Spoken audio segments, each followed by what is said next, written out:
Abanyarwanda benshi bumva ko kuba billionaire ari ibintu by'abantu baba mu bindi bihugu, ko ari ibintu bikomeye cyane, ko wenda umuntu agomba kuvukira muri Amerika cyangwa mu Burayi cyangwa akaba yaravutse mu muryango ukize. Ariko njye siko mbyemera. Kuba billionaire birashoboka, ariko reka nkosore ikintu kimwe, ntabwo bivuze ko buri muntu wese uzabyuka ejo ahita aba billionaire. Oya, kuko kugira ngo ugere ku rwego nk'urwo hari ibintu ugomba kubanza kumva neza. Ugomba kumenya leadership, ugomba kumenya communication, ugomba kumenya selling, ugomba kumenya marketing, ugomba kumenya leverage, ugomba kugira emotional control, kandi ikirenze byose ugomba kugira focus ikomeye cyane, kuko ushobora kugira inzozi nini cyane ariko udashobora kuguma kuri direction imwe igihe gihagije inzozi zawe zizaguma kuba inzozi. Muri episode ya mbere ya Rwandan Billionaire nababwiye uko nagerageje ibintu byinshi kuva muri 2021 kugeza ubu ngubu muri 2026. Uyu munsi rero ndashaka kubabwira plan, ndashaka kubabwira ikintu ntari mfite icyo gihe mu gihe natangiraga, mu gihe nageragezaga ibyo bintu byinshi. Noneho reka mbabwire uko nteganya kubaka uru rugendo kugira ngo nawe wabona ko ari ibintu bishoboka, cyangwa se wafatira icyitegererezo nawe wabigerageza. Icyo nshaka kubaka, intego yanjye ya mbere ntabwo ari ukuvuga ni nzaba billionaire. Ntabwo ngiyo ariyo destination aka kanya ndimo kureba aka kanya. Ndimo ndagenda ndeba icyo twita milestones ngomba kubanza kugeraho mbere yo kongera aho ngaho, kandi imwe muri zo ni ukubaka wealth igaragara. Ndashaka kubanza kugera kuri milestone ya mbere yo kuba nagira miliyoni y'idolari, ubwo ni miliyari mu manyarwanda irenga muri miliyari 1.5. So kuvuga ngo miliyoni 1 y'idolari niho hantu nzahera. Oya, ni intangiriro, ni fondasiyo yo gutangira kubaka businesses, systems, assets n'ibindi bintu bizashobora gukomeza gukura, kuko hari ikintu nize. Ntushobora kubaka empire utabanje kubaka fondasiyo. Ntabwo nshaka gukora amafaranga rimwe gusa ngo nyakorere rimwe gusa. Ndashaka kubaka systems zishobora gukora no mu gihe nge nakoze buri kintu ubwanjye, kandi ni naho ubasha kumenya akamaro k'ijambo rikomeye cyane rivuga ngo leverage. Leverage ni iki rero? Leverage ari nayo nzakoresha. Niba nshaka kugera kure cyane, sinshobora kwishingikiriza ku mbaraga zanjye gusa. Niba njye ubwanjye ari njye ukora buri phone call, ndi limite. Niba ari njye ukora presentation gusa, ndi limite. Niba ari njye ugomba gushaka buri customer, ndi limite. Niba ari njye ugomba gukora kuri buri service yose, ndi limite. Niba ari njye ugomba gukora buri kintu kugira ngo business kore, sinabasha kubaka business. Naba nararemye akazi kanjye, naho nariremeye akazi. Niyo mpamvu nshaka gukoresha icyo twita leverage: abantu, technology, media, systems, capital, skills, network. Nshaka kubaka ibintu bishobora gukura birenze ubushobozi bw'umuntu umwe. Leverage ya mbere nzakoresha ni abantu. Niyo mpamvu kimwe mu bintu nzibandaho cyane ari network marketing, kandi ndashaka ko mubyumva neza. Ntabwo ndi kuvuga ngo network marketing ni magic, ntabwo ndi kuvuga ngo buri muntu wese uyitangiye ahita akira. Oya, na business kora gutyo. Ariko ndavuga ko kuri njye ari imwe muri models nshaka gukoresha mu ntangiriro z'uru rugendo. Kuki? Kuko network marketing inyigisha ibintu nkeneye cyane niba nshaka kubaka business nini muri iyi si tutuyemo. Icyambere hari marketing, selling, communication, leadership, public speaking, team building, networking, follow-up, handling objection, duplication, systems. Ibi byose ni skills umuntu ushaka kubaka company nini azakenera uko byagenda kose. Kandi ikindi kintu gikomeye, ntabwo nshaka kubyiga mu bitabo gusa ngo mbisoma. Oya, nshaka kubyiga ndi mu isoko, ndi kugerageza kubikora. Nshaka kubyiga nkavugana n'abantu, nshaka kubyiga mura na rejection, nshaka kubyiga ndi kubaka team, nshaka kubyiga ndi gushaka abakiriya, customers, kuko hari ibintu utiga neza kugeza igihe ubikoze, kugeza igihe ubirimo. Ikintu hano nshaka kubwira ni company nzakorana nayo. Hari company nahisemo gukorana nayo ifite product zayo, ifite system, ifite network, kandi modo yayo ishingiye kumenyekanisha product no kubaka network y'abakiriya n'abantu bashaka kubaka business. Kuri jye ikintu cy'ingenzi ntabwo ari company gusa, ni system nshaka kwigiramo, kandi hari ikintu cyatumye ndushaho kugira confidence muri iyi model. Hari abantu bamaze kuyikoramo bagize results nziza cyane zigaragara. Hari n'umuntu muri iyi company wubatse business mu gihe cy'imyaka 3 gusa akabasha gukorera ya milestone nshaka kugeraho ya $1,000,000 y'idolari. Ni ikimenyetso kigaragaza yuko ibyo nshaka gukora birakunda, birashoboka, kandi hari wagize gute, hari wabikoze. Ibyo ntabwo bivuze ko nanjye nzahita mbigeraho mu myaka 3. Oya, nta garanti mfite yuko ibyo bintu bizahita bikunda, ariko bima proof ko model ishobora gukoreshwa, umuntu akagira discipline, skills, focus ndetse na execution. Kandi niyo mpamvu nshaka kuyigerageza mu buryo bukomeye. Icyo nzakora niki? Nzabanza mu Rwanda. Plan yanjye ntabwo ari uguhitsa maguruka ngo njye hanze y'u Rwanda. Oya, nshaka kubanza kubaka fondation hano. Nzabanza nkoresha imbaraga zanjye. Nzajya offline, nzahura n'abantu, nzaganira n'abantu, nzabamenyesha business, nzubaka customers, nzubaka leaders, nzubaka team, kandi uko team igenda ikura nzashyiramo media. Iyo mvuze media tudusangamo icyo twita social media, dusangamo media zitandukanye, harimo uburyo butandukanye ushobora kuba wagera ku bantu benshi binyuze mu buryo mu gukoresha ino leverage ya social media. Aho ushobora gukora video imwe ugasanga igeze kuri miliyoni y'abantu, ushobora kujya kuri televiziyo imwe ukasanga abantu ibihumbi n'ibihumbi barakubonye. So hanga rero reka twifashishe social media nka leverage. Social media ni leverage. Niba hari ikintu social media yaduhaye, ni opportunity yo kugera ku bantu benshi utiriwe uba ahantu hose, ukabasha kuba uri ahantu hamwe ukagera ku bantu benshi. Ntabwo nshaka gukora social media gusa gushyiraho amafoto, nshyiraho videos muri byo bitandukanye ari ukwigaragaza gutyo gusa.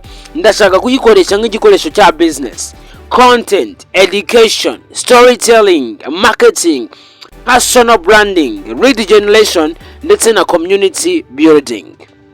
Kandi ndashaka kubaka audience izamenya Isaac, izamenya ibyo nigisha, izamenya ibyo nubaka, kandi izashobora gukurikirana journey yanjye yose. Uyu munsi nshobora kuba mfite abantu bake, ariko social media ifite ubushobozi bwo gutuma umuntu umwe ashobora kugera ku bantu ibihumbi. Ibyo nibyo twita leverage.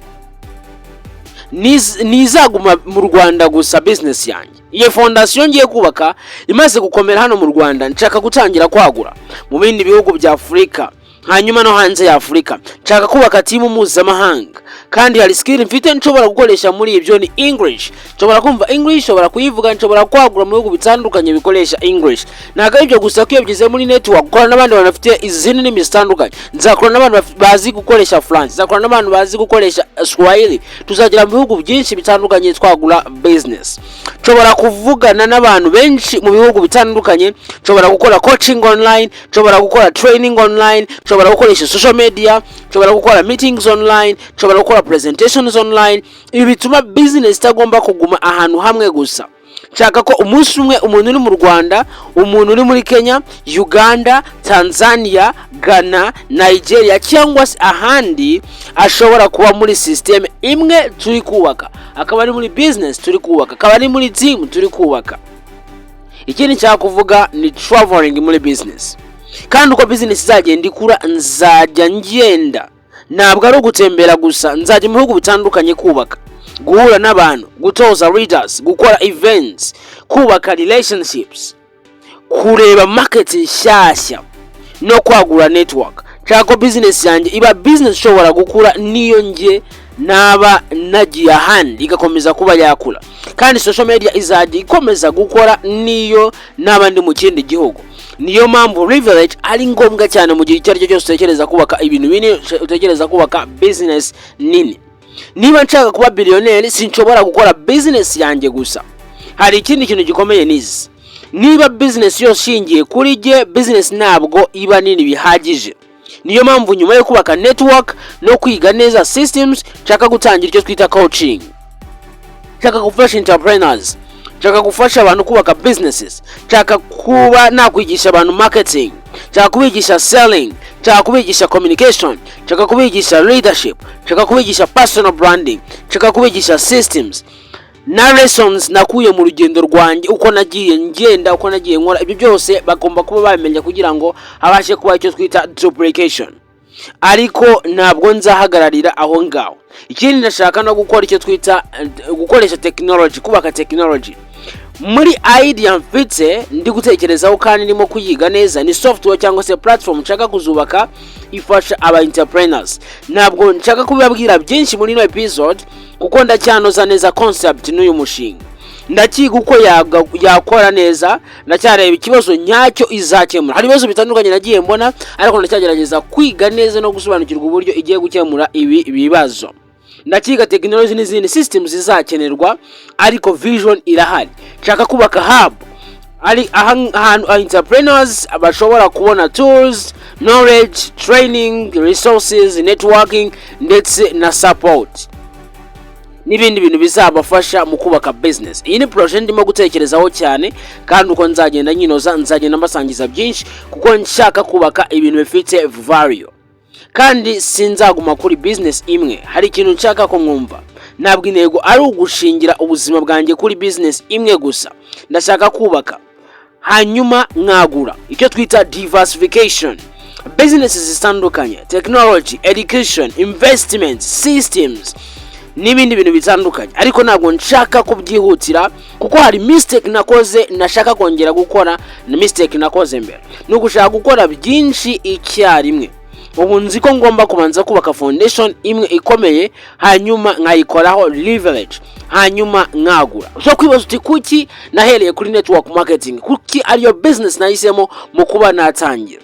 Reka ngaruke ku kintu abantu benshi bashobora kuba bari kwibaza, kuki network marketing aka kanya, kuki utahisemo indi business?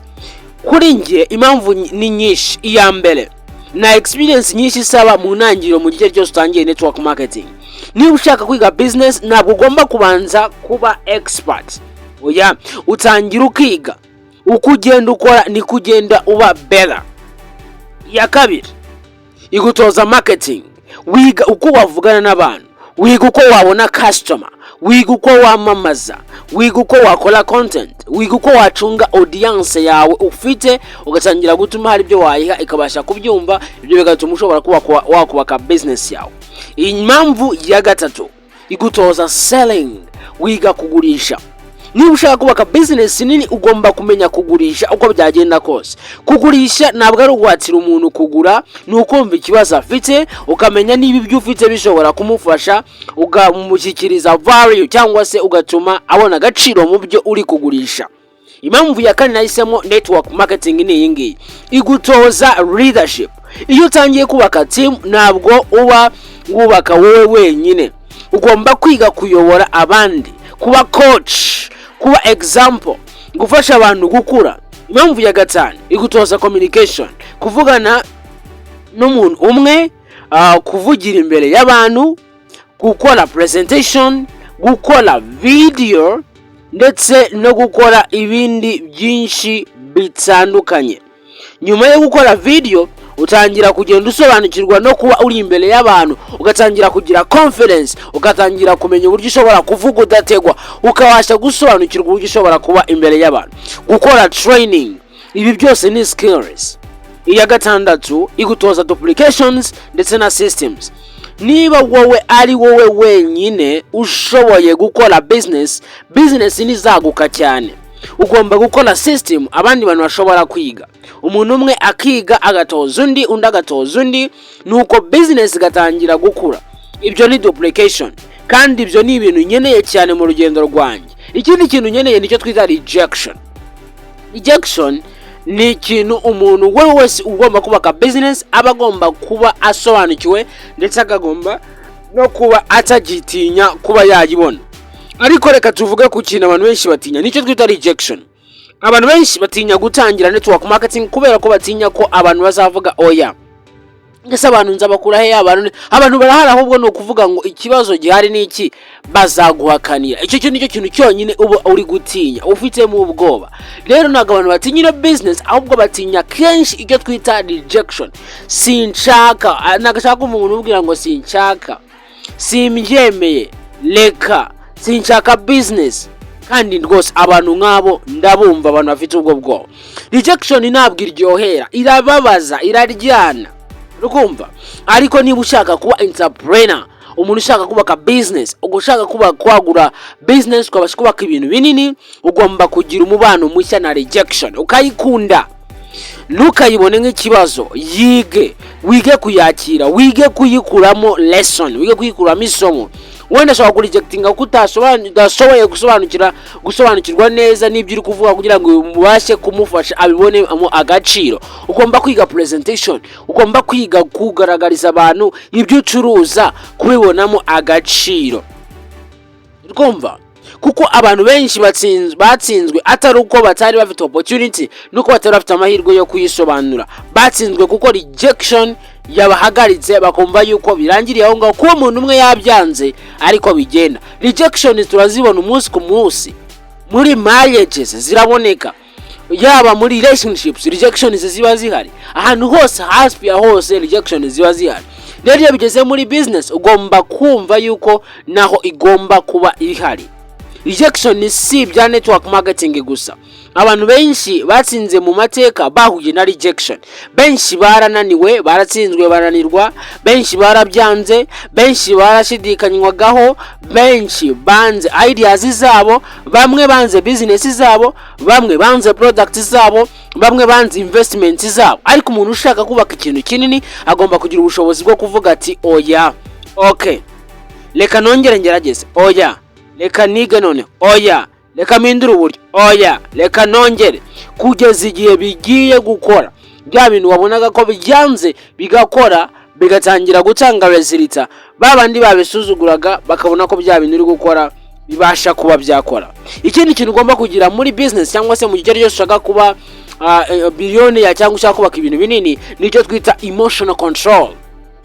Niyo mpamvu navuze ko kugira emotional control ari ngombwa, kuko niba mudu yawe ariyo igenzura business yawe, uzahagarara kenshi, ntabwo uzakomeza ngo ukore umunsi ku munsi. Iyo umunsi umuntu akubwiye yego urishimye, ejo abantu bakubwira oya urashaka kubireka, oya, entrepreneur agomba kwiga kugenzura emotions ziwe, kumenya ko rejection atari identity yawe, ntabwo isobanura ko ari wowe. Ntabwo ari wowe barejectinze opportunity, barejectinze product, kuko babona ko idafitiye akamaro cyangwa se ikibazo giye gukemura icyo kibazo batagifite. Wikumva ko ari identity yawe, ari wowe barejectinze wowe ubwawe.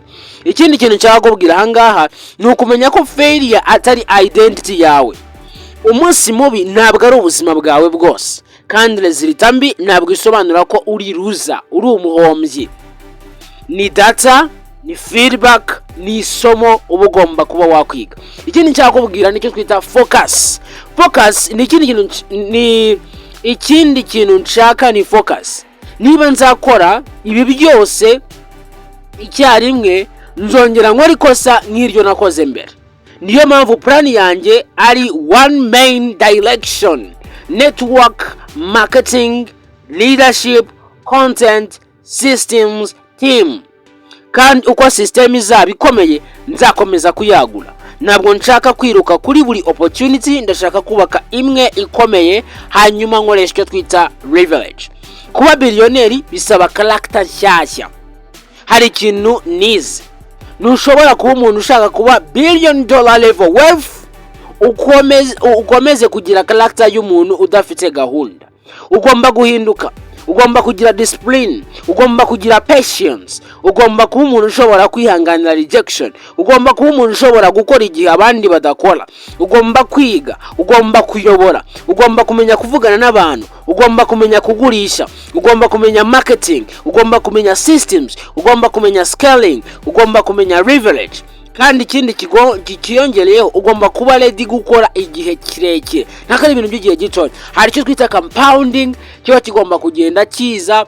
Ibyo wakoze uyu munsi ntabwo uri bubone result aka kanya. Bishobora kuba ibyo wakoze uyu munsi bizagwa result nyuma y'amezi 6, nyuma y'umwaka, nyuma y'imyaka 2. Uko ugenda ukora bigenda by'accumulatinga, bakagenda bibasha gukorera ikintu kinini.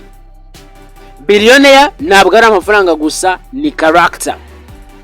Kandi ikindi nakubwira nuko ndakiga. Ntabwo ndi hano mvuga ngo ndabizi byose, oya, nanjye ndakiga buri munsi. Business systems, marketing, leadership, scaling, technology, personal branding, finance, psychology, communication, shaka kuba master muri ibi bintu, kuko niba nshaka kubaka business nini ngomba kubanza kuba umuntu ushoboye kuzubaka. Niba uri umunyarwanda ukiri gutangira, ndashaka ko nkwibutsa ikintu: reka kwibwira ko bidashoboka, ariko nanone reka gutekereza ko bizaba byoroshye. Birashoboka ariko biragoye, bisaba work ethic, bisaba character nshya, bisaba skills nshya, bisaba focus, bisaba patience, bisaba leverage, bisaba systems, bisaba learning, kandi bisaba gukora. Ntushobora kwifuza billionaire lifestyle ukagira billionaire dreams ariko ugakora ibintu bitonya, ugakora na minimum efforts. Ntabwo bikora gutyo. Niba ufite capital nkeya, hari n'ikindi kintu nshaka kuvuga.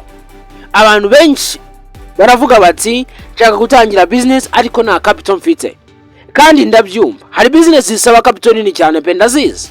Kandi iyo ukora mistake, capital yawe rwose watangiranye warayisavinze, warayibitse, ishobora guhita igenda ako kanya. Rero network marketing kuri njye nimwe mu nzira nshaka gukoresha mu gutangira, kubera ko ushobora gutangira ku rwego ruto ugereranyije n'ubundi bucuruzi bwinshi ushobora gusanga hano hanze busaba capital nini. Ushobora gutangira wiga, ukakora mistakes, ukazikosora, ukongera, ukiga marketing, ukiga communication, ukiga selling, ukiga leadership, ukiga networking, kandi ukugenda wiga niko ushobora kongera capacity yawe. Ntabwo bivuze ko nta risk ihari muri network marketing, hogira hari. Business yose igira risk. Ntabwo nshaka kubabeshya ngo uzayitangira nta risk. Oya, risk irahari. Ariko model natoranyije ya network marketing ntabwo ari ya business isaba ko ubanza gushyiramo capital nini cyane ngo waka ibintu byose kuva kuri zero. Kandi ni kimwe mu bintu byatumye nyihitamo nk'intangiriro yanjye mu kuba natangira ino business. Product zisanzwe ku isoko, izo ni zimwe muri product ushobora kungukira muri ino business ya network marketing. Ikindi kintu nkunda kuri iyi model nuko nari gutangira nkora product nshya, nazi niba abantu bazayikenera. Company ibifite products, hari markets, hari customers, hari systems, hari training, hari mentorship. Icyo nge ngomba kwiga ni ukuzamamaza, kugurisha, kuvugana n'abantu, kuyobora, kubaka team no gukora duplication. Ibyo ni skills nshaka kuzagira no mu zindi business nzubaka mu gihe kizaza. Ikindi kintu hano ugomba kumenya nicyo twita mentorship. Kandi hari advantage ikomeye cyane. Ntabwo ugomba gutangira uri wenyine muri business arizo zose. Hari abantu bamaze igihe muri industry, hari leaders, hari aba mentors, hari training, hari systems, kandi kuri jye ni value ikomeye cyane kuba wagira ibyo bintu muri business. Kuko iyo utangiye wenyine ushobora kumara imyaka ukora mistakes imwe, ariko iyo ufite umuntu wakubwira ati ntukore gutya, kora gutya, ushobora kwihutisha learning curve yawe. Niyo mpamvu nshaka ko nubaka team ifite abantu bafite dreams. Ntabwo nshaka abantu baza gusa kubera amafaranga, ndashaka abantu bafite vision, ndashaka abantu bashaka kwiga, abantu bashaka gukura, abantu bashaka kubaka ikintu kinini, abantu bashaka guhindura ubuzima bwabo. Noneho rero dore plan uko imeze ubundi mu ncamake. Niba nshaka kubivuga mu buryo bworoshye, plan ni iyi ngiyi yanjye. Number 1 ni ukubaka business ya network marketing mu Rwanda. Number 2 kubaka team ifite quality. Number 3 ni ukubaka offline na social media kugira ngo ngere ku bantu benshi. Number 4 ni ugutoza readers no kubaka duplication. Number 5 ni ukwagura network mu bindi bihugu. Number 6 ni ukoresha English online coaching na social media mu kwagura international business. Ariko aho haziyongeramo n'izindi ndimi kubera ko nzaba ndi gukorana n'abandi bantu bafite n'izindi ndimi bazi zitandukanye, aho dushobora kwagura mu bihugu bitandukanye. Number 7 ni ukubaka coaching business. Number 8 ni ukubaka technology cyangwa se software izafasha aba entrepreneur. Number 9 ni ukubaka business zitandukanye uko systems na capital bizagenda byiyongera. Number 10 ni ukwiga scaling, marketing, leadership, finance, systems na leverage kugeza mbaye umuntu ushoboye kubaka businesses nini cyane. Iyo ni direction, ntabwo ari magic, ntabwo ari shortcut, iyo ni system. Ariko hari ikindi kintu nshaka ko mwumva. Ntabwo nshaka ko mureba iyi video cyangwa se wumva ino audio ubundi uvuga uti Isaac arashaka kuba billionaire. Ndashaka ko wibaza uti njye se ndi kubaka iki? Kuko ikibazo ntabwo ari amafaranga gusa, ikibazo ni umuntu uri kuba. Niba ushaka amafaranga menshi ugomba kuba umuntu ushobora kuyacunga. Niba ushaka business nini ugomba kuba ari dushobora kuyobora abantu. Niba ushaka audience nini ugomba kumenya communication. Niba ushaka sales ugomba kumenya marketing. Niba ushaka guscalinga ugomba kumenya leverage na systems. Billionaire goal is big, ariko character igomba kuba nini nayo. Kandi ubu ndashaka ko dukora ikintu kimwe. Muri episode ya 3 sinshaka kongera kubabwira gusa ibyo nifuza. Njye ndashaka gutangira kubereka uko bizakorwa mu by'ukuri, uko nzabikora. Nzababwira uko natangiye kubaka team, nzababwira uko nzabona abantu tuzakorana, nzababwira uko nzakoresha content mu kubaka ino team no kubaka business, uko nzakora prospecting, uko nzajya nkorana n'abantu, uko nzajya mbatoza, uko nzubaka readers, uko nzakoresha social media, uko nzatangira kwagura, kandi nzababwira n'ibintu byinshi abandi bantu batababwira. Kugutangira network marketing, nzababwira kuri rejections, nzababwira kubwoba, fear, consistency, money, people, leadership, failure ndetse na discipline. Kuko nshaka ko mutareba gusa final results, nshaka ko mubona building process. Kandi niba uri umunyarwanda ukavuga uti Isaac nanjye nshaka gutangira, ntabwo ngushaka muri comments gusa, nshaka ko tuganira. Niba ushaka kumenya business ndimo kubaka, niba ushaka kumenya products, niba ushaka kumenya requirements zo gutangira, niba ushaka kubona uko twakorana, nshobora kukwereka uko bikora. Unyandikire kuri WhatsApp cyangwa se uzamamagare tuvugane.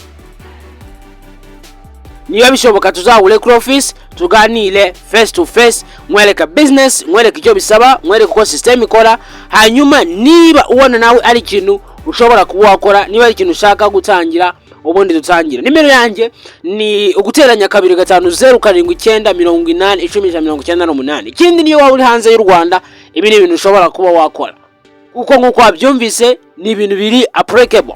Ariko niba uri mu Rwanda na Amerika yuko dushobora kubonana, ubundi tugafatanya tugakorana. Nimero ni uguteranya 25079801098, ubundi twubake turebe aho dushobora kuba twagera. Kuba billionaire birashoboka, niyo message ya nyuma naguha. Ikindi ntabwo ari ibintu by'abantu bafite inzozi gusa, ariko ntabwo ari ibintu by'abantu bafite inzozi gusa, ahubwo ni ibintu by'abantu bafite vision, character, skills, focus, discipline, leadership, marketing, selling, leverage, systems ndetse na work ethic. Ibyo nibyo nshaka kwiga, nicyo nshaka kubaka, nicyo nshaka kwigisha abandi, kandi nicyo nshaka kubereka muri uru rugendo. Ntabwo nzi neza igihe bizantwara, ariko mfite direction, kandi nzakomeza kugeza igihe ibi bizabera. So Rwandan Billionaire, iyi ari episode ya 2, plan irabonetse ibyo tugiye gukora. Igisigaye ni episode ya 3 tuzatangira, noneho twatangiye gukora, twatangiye kubaka. Okay, ndizera yuko muri episode ya mbere twabanye, episode ya 2 nayo tubanye, kandi hari ibyo ubashije kugenda wumva. Reka niba utarakora subscribe, kandi subscribe kuri ino YouTube channel kugira ngo ukurikire urugendo umunsi ku munsi, umenye niba iki turi kubaka, turi kubyubaka gute. Ejo nejo bundi uzabashe kubona results, ariko hari aho wahereye, hari aho wabonye, hari ibyo wumvise. Ndizera ko iyi video yabafashije, hari ikibashije kukwigisha, hari ikibashije kuba wamenya. Ubundi niba ushaka ko dukorana, unyandikire dusubire muri episode ya 3 ya Rwandan Billionaire. Ndabakunda cyane, mukomeze kugira ibihe byiza. Bye bye, ciao ciao.